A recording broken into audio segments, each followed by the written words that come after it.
Yo, what's going on, guys? Welcome back to Relearn Japanese. And today you are here because you forgot your Japanese.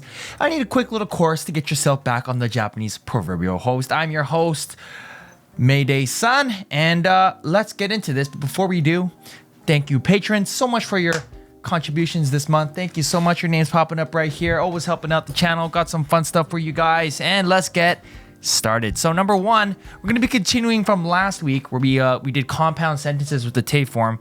We're going to be going more into te form, and we're also going to be talking about different ways you can use the te form to say different things, which you should already know. So first one here, compound sentences. So tari, like nani nani tari suru. So if you want to say many things, if you want to say multiple verbs, like just how you would say a list of nouns or a list of what was it? A list of reasons. You could also do a list of verbs. So things you did in the past or whatever, right? So you can say nani nani tari suru. So if you want to express multiple actions, use this. So even though it's suru, you will also use suru.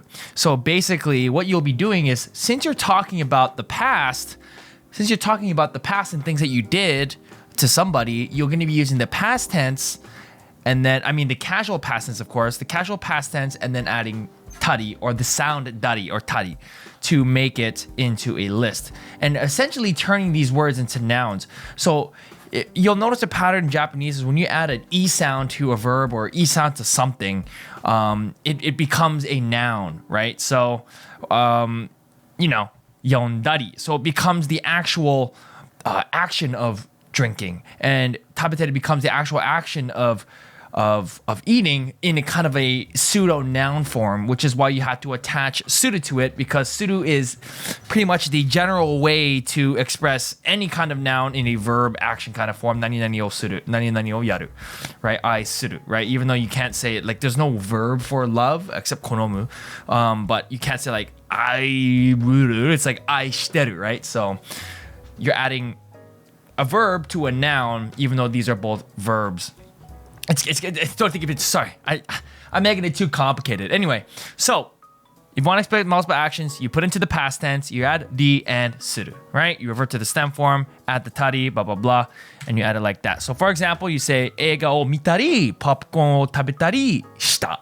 So I did this and this. I watched a movie, ate popcorn, yada yada yada, and there's more to that, of course, as this implies. So now we're going to talk about the enduring or the gerund form, or the shinkoke, genzai shinkoke in Japanese, or you'll hear it from when you're teaching junior high school, second grade. Something you're doing right now as we speak, or what you're doing up to this point and may still be doing as we speak, right? So that could be an example like going, eating, ing form, going, eating, sleeping, playing, toka, right? So we have des and da, which is the state of being, but it's definitive. So it's either you are or you're not. So in this case, instead of using da, you're going to be using iru, right? As you exist right now, or as in a continuing state. It's more broad to say it this way, so it's better to use iru, and it's actually the only way to do it. You can't do tabete da. You can't say that. So remember, iru. So easy, it's easy. So you get the te form, you put into the te form, you add iru, right? And then you can conjugate the iru into any of those forms because they are two separate verbs. So basically you go tabete iru, tabete ita, tabete nakatta, tabete nai, right? So easy clap. So here's an example. Benkyou suru, benkyou shitemasu, benkyou suru. So there's a small nuance here. And of course you have the gaijin smash pass, so you'll get away with this either way, whatever one you use. Do you study? Yes, I do. I am studying right now. So benkyou shitemasu. The question would be benkyou shitemasu. Benkyou shitemasu. Like I'm studying Japanese right now as we speak. Not at this moment, but I'm in a program at university and I'm studying it, something like that. Benkyou suru is more like, you can either say I will study, or I study in general. Maybe not right now, but I study from time to time. It's kind of a thing I do in the back, and that's the nuance between doing it right now and doing it just in general. So it's better to kind of think about this as benkyou shitemasu, like I'm doing it right now as you speak. You can see me doing it, right? Or I'm currently doing it, I'm studying. But if you're just saying, oh, benkyou suru, like I'm just talking about my hobbies in general, then you'll say, I just study. So easy thing there. It can be hard if you think about it too much, so don't think about it too much. Next one here is you have another example is what are you doing, good sir? So basically you can, for this slide, you can just not omit it, but you can basically omit particles and you can shorten it as short as you can because in Japanese you want to shorten things as much as you can because mans are lazy. So you can just say, 何してるの? So what are you doing, good sir? Right? Then we can cut out the no. 何してる? Just put the intonation. What are you doing? And then you can change it to 何してんの? What you doing? You could also change it to 何やってんの? 何食べてんの?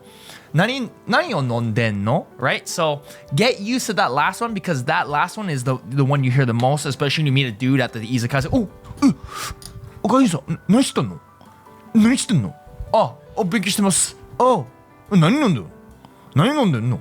That's literally how they sound. 何飲んでんの? ビール飲みます。ビール飲んでいます。美味しいね。美味しいですね。いいですね。すごい何飲みます? That's basically how they sound in Japanese. Yeah. So make sure, yeah, boy. It's like that. But anyway, next thing, state of being versus the state of action. So are you doing an action as in the state of being or as a result of an action? So did you do something up until this point to bring you into the state of what you are now, or are you doing something right now?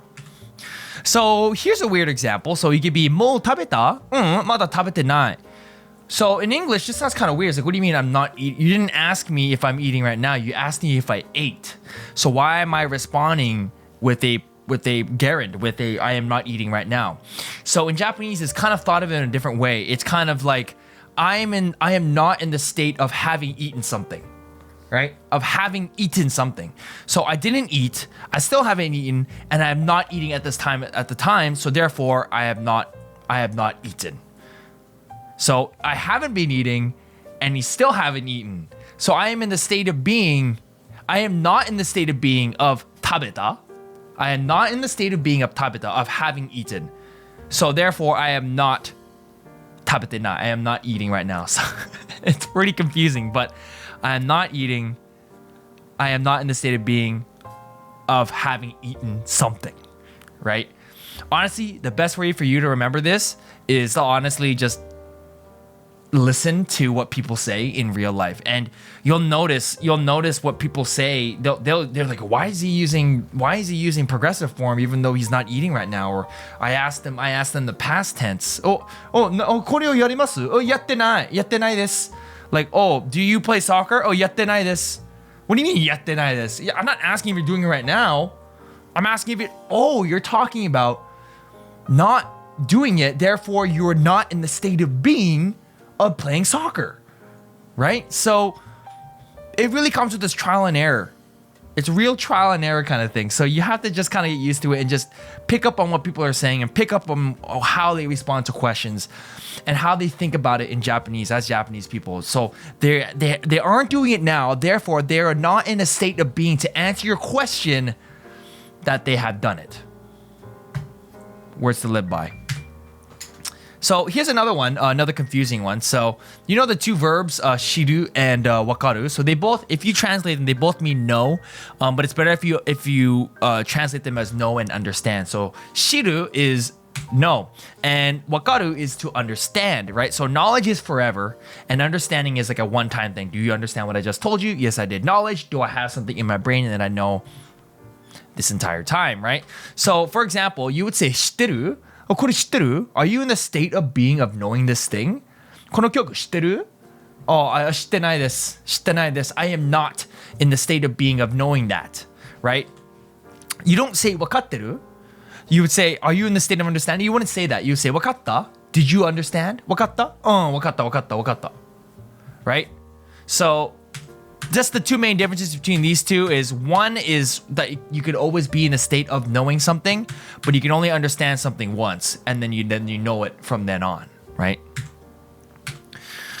Next is 行く, 行っている. So if you're using motion verbs, you can kind of explain two verbs that you have done, so a sequence of verbs, or it's something you have set out to do and now you are in the state of that because of said motion. So for example, you have 行く, 行っている means going, doesn't mean going, it's more like two verbs, just as we said.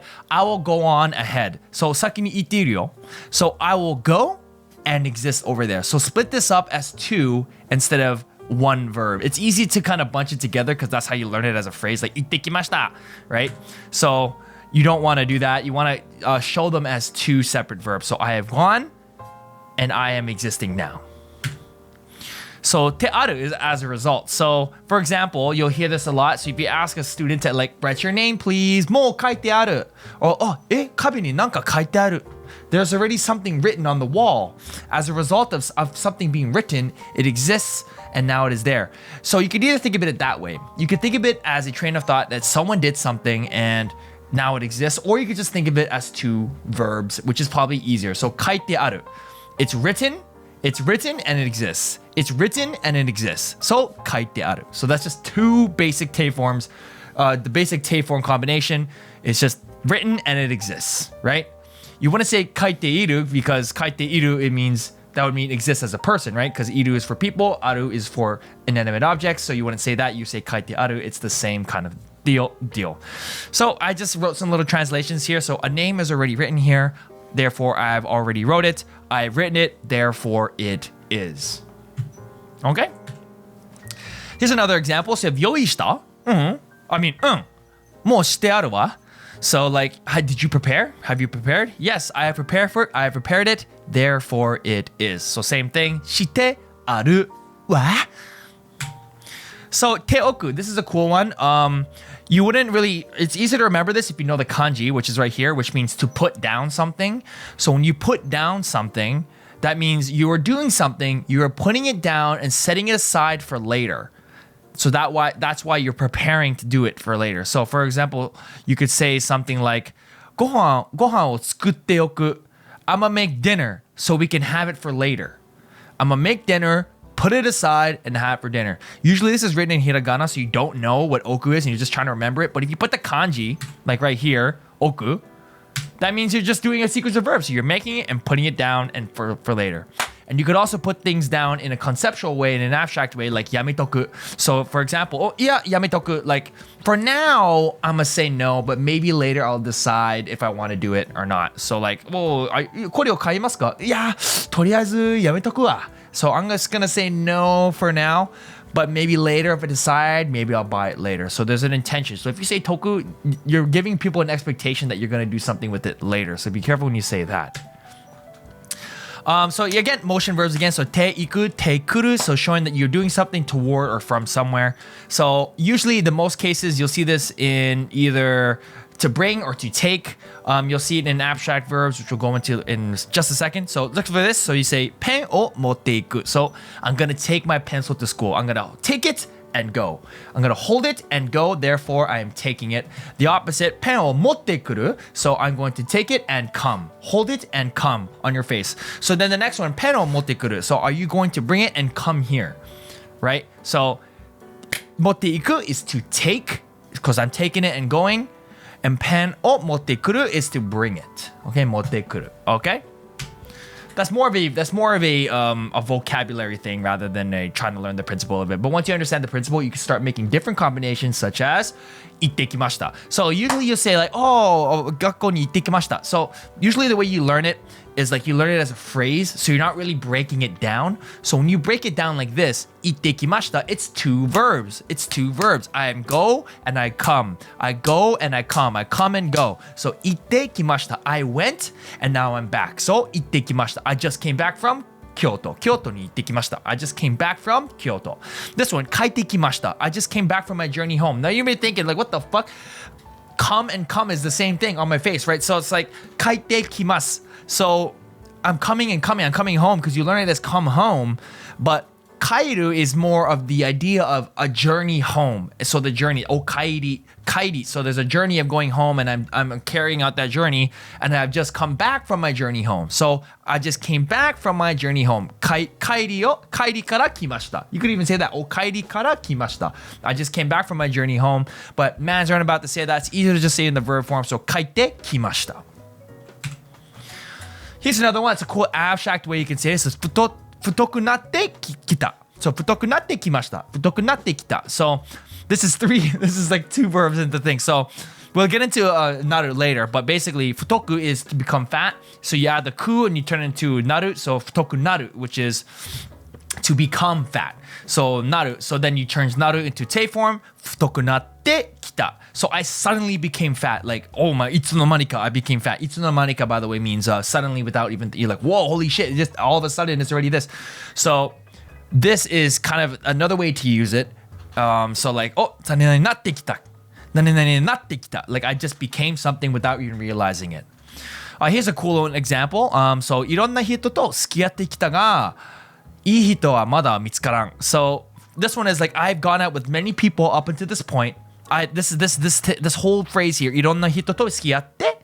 This entire phrase is a journey I have done. I've just come from this journey. I've come back from this journey, but I still haven't found the right person. So you can see how it becomes more of an abstract thing and kuru becomes more of an abstract. It doesn't have to be a physical location you come from. It can be a past self you came from. It's become a concept of coming from you as the person you weren't before, and now you are someone else, right? So it gets really cool. But anyway, guys, that's all we got for today. We're gonna go over potential form next week, which is fun.